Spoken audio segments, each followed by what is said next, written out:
information about the campaign and battle gameplay of Drazhoath the Ashen, our second legendary lord, details about the Hellforge mechanic, and some concrete information about the free LC coming along the DLC, Ulrika Magdova, the Kislev vampire. All of this to come in today's Warhammer 3 news.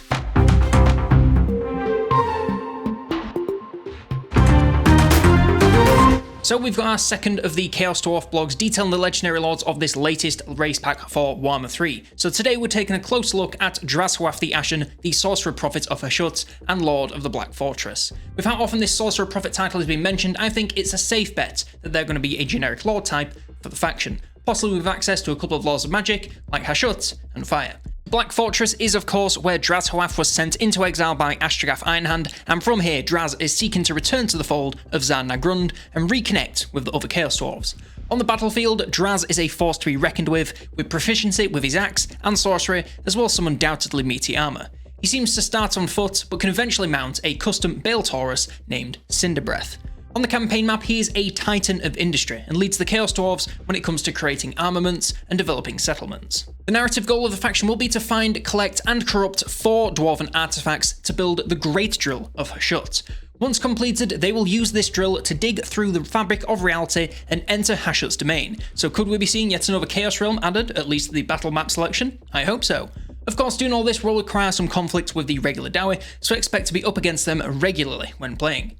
We're also getting a bit more info about the Hellforge mechanic. This is where the Chaos Dwarves craft their armaments, and we learn a little bit more about how these tie into the faction's roster. It seems like most units in the roster will have caps on how many you can recruit at once, with the exception of labourers, which will be your super basic enslaved units.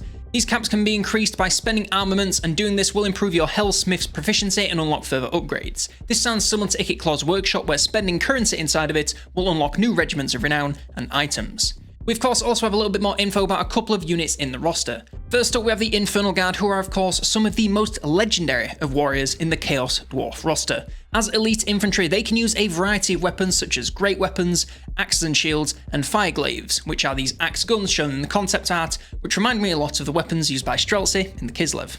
They seem like they're going to be a force to be reckoned with and stand toe-to-toe with any other frontline in the game. The other units we see in more detail are the Kadai, Fireborn and Destroyers, which are the 2 Demon Machine combos we saw in the trailer. The Fireborn are the smaller of the 2 options, but don't be fooled, they're still just as deadly in the right hands. They're mindless creatures of destruction that are of course fire damage based and can reflect damage back onto attacking enemies that get too close to their molten forms. The Destroyers on the other hand are the largest and most expensive units in the roster. They come with anti-large and wall breaker, meaning that even settlement walls cannot stand against them when in combat. It'll be a huge monster that will take a lot of focus to bring down.